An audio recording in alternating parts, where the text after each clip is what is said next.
अस्सलाम वालेकुम जी। मेरा नाम सुहेल अब्बास है और आप देख रहे हैं learn with Suhail official YouTube channel. नाज़रीन, हमने लास्ट टाइम टॉपिक सिलेक्शन की बात की थी। किस तरह इंग्लिश एसे का जो टॉपिक जब हमारे सामने आता है तो हमने उसको किस तरह सिलेक्ट करना है। हमने बताया था कि किस तरह आपने एक रोड मैप तैयार करना होता है। पहले अपना थोड़ा सा टाइम स्पेंड करना होता है टॉपिक सिलेक्शन पे, प्रायोरिटाइज योर एरियाज। उसके अलावा be confident with your knowledge, choose broad topics instead of narrow topics. तो हमने प्रैक्टिस करनी थी, लेकिन वो टाइम कुछ ज़्यादा हो रहा था, इस वजह से मैंने इसको अगली वीडियो के लिए रख दिया था।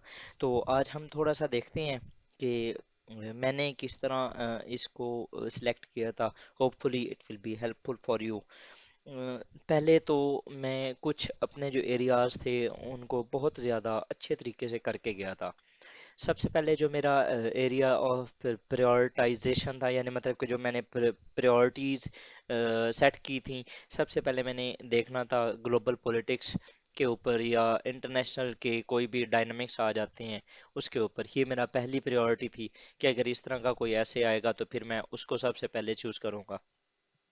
फिर था मेरा क्लाइमेट चेंज के ऊपर। तीसरे नंबर पे था मेरा ग्लोबलाइजेशन का। उसके बाद मेरा इस्लामोफोबिया के ऊपर अच्छा खासा काम किया हुआ था मैंने। और जो पाकिस्तान के नेशनल इश्यूज थे कुछ उनमें था।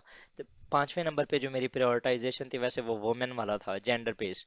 उसके बाद नेशनल इश्यूज थे कुछ, लाइक इकोनॉमी का मैं बहुत ज़्यादा मतलब कि मेरा माइंड था कि अगर इकोनॉमी के ऊपर आएगा तो मैं उसको लाजमी करूँगा। ठीक है, ये मतलब तकरीबन कोई 10 से 11 ना इस तरह की फील्ड्स जो थी वो मैंने ऑलरेडी उनको बहुत अच्छे तरीके से किया हुआ था। तो जब मेरे पास ये ऐसे आए तो मैंने इनको पहले पढ़ना स्टार्ट किया। ओवरऑल जो analysis on the concept of globalization of markets, तो इसको मैंने पहले तो नहीं छेड़ा। उसके बाद दूसरा तीसरा मतलब कि ना ये सारे मैंने पढ़े। ठीक है, लेकिन मैं कहीं पर भी एक जो होता है कि क्लिक करना कि यार इस टॉपिक के ऊपर हम जाते हैं, ये आपको ना फर्स्ट गो के ऊपर नहीं आइडिया होता। तो दूसरी गो में मैं फिर गया और फिर मैंने तीन टॉपिक सेलेक्ट किए थे। पहला analysis on the of the concept of globalization of markets. दूसरा था global trade and trade policies of China. And तीसरा था global politics and international relations. अब आप ये देख सकते हैं कि इनमें ये जो तीनों टॉपिक्स थे ये वो थे जो कि मेरी जो एरियाज ऑफ वो जो प्रायोरिटाइज मैंने चीज़ें की हुई थी उनमें से ये निकाले गए हैं। मतलब कि ये जो तीनों टॉपिक्स थे मैंने उन्हीं में से निकाले हैं। आप अपनी ना जो फील्ड्स बना के जाते हैं, होपफुली कोई ना कोई किसी न किसी एंगल से, अब ये ज़रूरी नहीं है कि जिस एंगल से मैं करके गया था ये ऐसे उसी एंगल से ही आए हैं, लेकिन आप जो अपना एरिया ऑफ फोकस या जो आप अपना एक तैयारी करके जाते हैं उसमें से कुछ ना कुछ किसी न किसी एंगल से वो पूछ लेता है।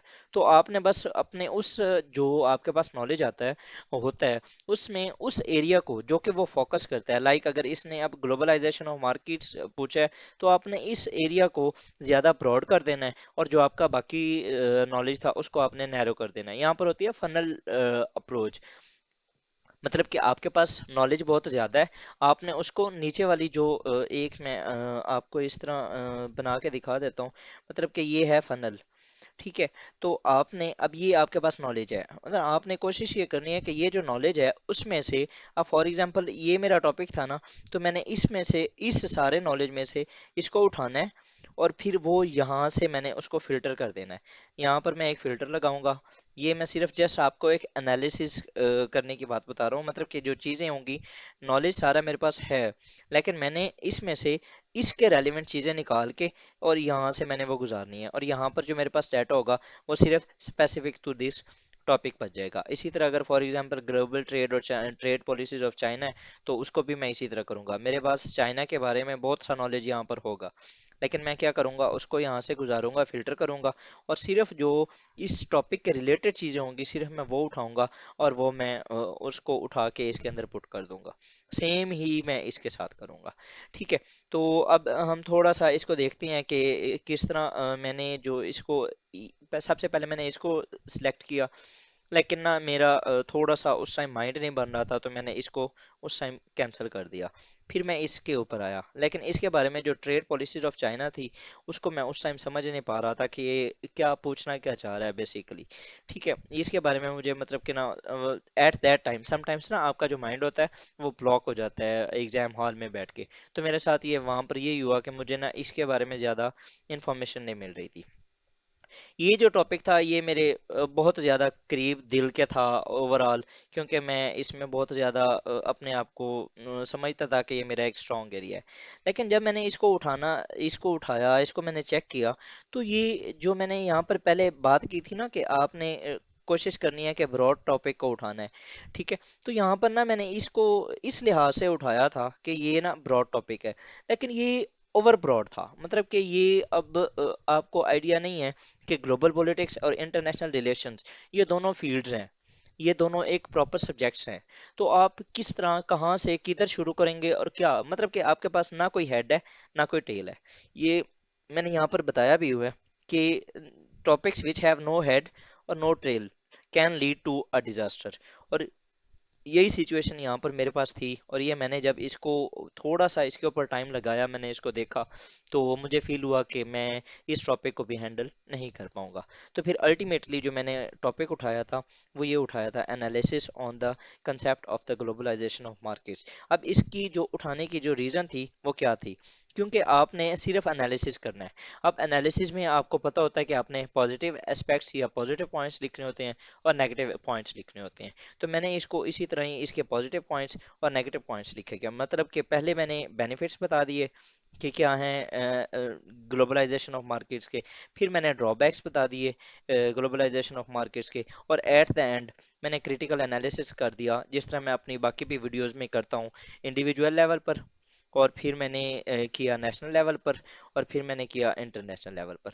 इस तरह मैंने इस अपने जो ऐसे था इसके तकरीबन कोई 13 से 14 पॉइंट्स बनाए थे, और मैंने इसको लिखा था। अल्हम्दुलिल्लाह कंप्लीट हो गया था। तो अगर हम सिंपल, ये तो थी जो मैंने अपनी अप्रोच यूज़ की थी। अब अगर फॉर एग्जांपल आपने देखना हो कि किस तरह हमने टॉपिक को किस तरह देखना है, तो सबसे पहले अब ये एक ना सिंपल सी उसने स्टेटमेंट बता दी है, आपने सिर्फ एनालिसिस करना है, then you can go for it, अगर आपका ये एरिया ऑफ इंटरेस्ट है तो। मेरा था तो मैंने इसको उठा लिया। सिमिलरली डिजिटल डेमोक्रेसी, ये एक नया वर्ड था for the aspirants of CSS. ठीक है, तो इसको देख के ही काफ़ी लोग कंफ्यूज हो गए होंगे। जिस तरह 2021 में शायद या 2020 में पोलराइज्ड पॉलिटिक्स के बारे में बात की गई थी। ठीक है, इसी तरह इस बार जो किया गया था वो डिजिटल डेमोक्रेसी को उठा लिया गया था उन्होंने। तो इसके ऊपर भी थोड़ा सा मैंने सोचा था, लेकिन ये मेरी फील्ड ही नहीं थी, ना ही मैं इसके ऊपर इतना ज़्यादा कुछ करके गया था। सिमिलरली जो global trade and trade policies of China, ये मैं आपको ऑलरेडी बता चुका हूँ। ये एब्स्ट्रैक्ट ऐसे था, और यूजुअली मैं एब्स्ट्रैक्ट ऐसे करता ही नहीं हूँ। नेक्स्ट अगर चलें तो global politics and international relations, ये मैंने आपको बता दी है कि ये बहुत ही ज़्यादा ब्रॉड टॉपिक था। ये वो बंदा कर सकता है जिसकी बहुत ज़्यादा और अच्छी तरीके से ग्रिप है। और ऐसे जो होता है ना, उसकी खूबसूरती ये है कि उसको आप किसी भी सेंस में ले सकते हैं और कहीं पर भी लेके जा सकते हैं। ये आपका अपना एक ऐसे समझ लें कि एक आप अपना रूट होता है। एंड बस आपने टॉपिक को एड्रेस करना होता है। अगर आपने टॉपिक को एड्रेस अच्छी तरह कर लिया तो इट्स मीन के you are going to ace your ऐसे इंशाल्लाह ताला बफज़ खुदा। तो सिर्फ टॉपिक को देखना होता है। अब इसकी ना overall in in my opinion, और मैंने अपने जितने भी जो करीबी करीबी दोस्त थे जिनकी काफ़ी अच्छी कमांड थी, उनमें से एक दो ने माशाल्लाह इसे किए भी था और बहुत अच्छे तरीके से किया था। और आई एम होपफुल कि इंशाल्लाह ताला उनका ये क्लियर हो जाएगा। लेकिन इन माय ओपिनियन, और बाद में उन्होंने भी ये बताया कि समटाइम्स कहीं ना कहीं ये हाथ से निकल जाता है टॉपिक, मतलब कि आपको नहीं आइडिया होता कि आप किस चीज़ को किसके साथ लिंक करें और कहाँ से कैसे लिंक करें। ठीक है, तो कोशिश ये करनी होती है कि जो ओवर ब्रॉड टॉपिक होते हैं उनको भी नहीं उठाना। नेक्स्ट, ये controversial issues of feminism is a contemporary women's rights movement. ये था सही मेरी उसमें प्रायोरिटीज में, लेकिन मैंने खुद इसको जानबूझ के नहीं उठाया था क्योंकि मुझे ये ज़्यादा बेहतर लग रहा था। नेक्स्ट जी, वर्ल्ड फूड सिस्टम। वैसे अगर फॉर एग्जांपल आपकी जेंडर के ऊपर कमांड है तो आप इसे उठा सकते हैं, आप इसको देख सकते हैं। ये कंट्रोवर्शियल इश्यूज जो हैं, ये बेसिकली पाकिस्तान के अंदर जो पिछले 2018-19 से ऑनवर्ड ये जो औरत मार्च चल रहा है और उनके ऊपर जो उनकी some sort of typical demands हैं, लाइक जो उनके स्लोगन्स हैं और वो थोड़े से कंट्रोवर्शियल हो चुके हैं, उनकी बेस पे ये शायद ये जो ऐसे था इसको एड्रेस करना था। नेक्स्ट जी, world food system, the economics of agriculture. इसके ऊपर अगर फॉर एग्जांपल आप हैं फूड या एग्री से आपका कोई ताल्लुक है या आपने काफ़ी अच्छा इसके ऊपर किया हुआ है, अगर आपने एग्री को एक एज ए प्रायोरिटी सेट की हुई थी, then you can go for it. Next जी, is there such a thing as ethical consumerism. ये भी थोड़ा सा some sort of abstract type ऐसे है।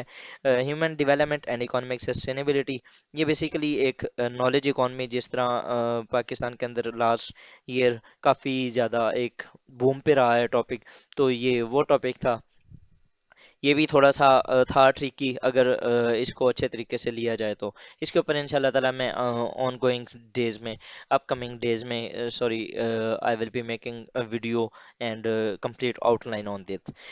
उसके बाद जी, how is terrorism and its perception shaped by the mass media. ये आपका आपने जो टेररिज्म और उसके रिलेटेड कुछ जो मैस मीडिया और मीडिया किस तरह टेररिज्म के अंदर, और टेररिज्म जो टेररिस्ट होते हैं वो किस तरह मीडिया को यूज़ करते हैं, जिस तरह तालिबान ने रेडियो वगैरह को यूज़ किया था। उसके अलावा भी जो वो टीटीपी या इस तरह के जितने भी वो टेरर आउटफिट्स हैं वो अपने इंटरव्यूज़ में या ओवरऑल वो मीडिया को यूज़ करते हैं। ये इसके ऊपर कुछ थोड़ी बहुत थी, लेकिन ये बहुत ही नैरो सा टॉपिक था। ठीक है, मतलब कि आपने सिर्फ एक एक एक सी आपके पास सिर्फ एक ही ऑप्शन है, टेररिज्म एंड मैस मीडिया, आपने सिर्फ इसी के ऊपर खेलना है। लेकिन जो ब्रॉडर टॉपिक होता है, मतलब कि उसको आप डिवाइड कर देते हो मतलब मल्टीपल चीज़ों में, जिस तरह आप फॉर एग्जांपल ये एनालिसिस वाला टॉपिक था। इसके अलावा आप ये ग्लोबल ट्रेड को देख सकते थे, इसमें आपके चाइना की मुख्तलिफ किस्म की ट्रेड पॉलिसीज, जिस तरह मैंने इसके ऊपर आउटलाइन बनाई भी है, आप उसको देख सकते हैं। इसी तरह अब मैं इंशाल्लाह कोशिश कर रहा हूँ कि डिजिटल डेमोक्रेसी के ऊपर भी आउटलाइन अनकरीब मैं बना दूंगा, उसको भी आप देख सकते हैं। तो ये कोई थोड़े बहुत थे जो मैंने कोशिश की है कि आपको थोड़ा सा आइडिया हो जाए इसका। तो फर्दर इंशाल्लाह ताला मैं और भी इस तरह की वीडियोस बनाता रहूँगा। Hopefully it will be helpful for you in your upcoming days and in your overall CSS journey.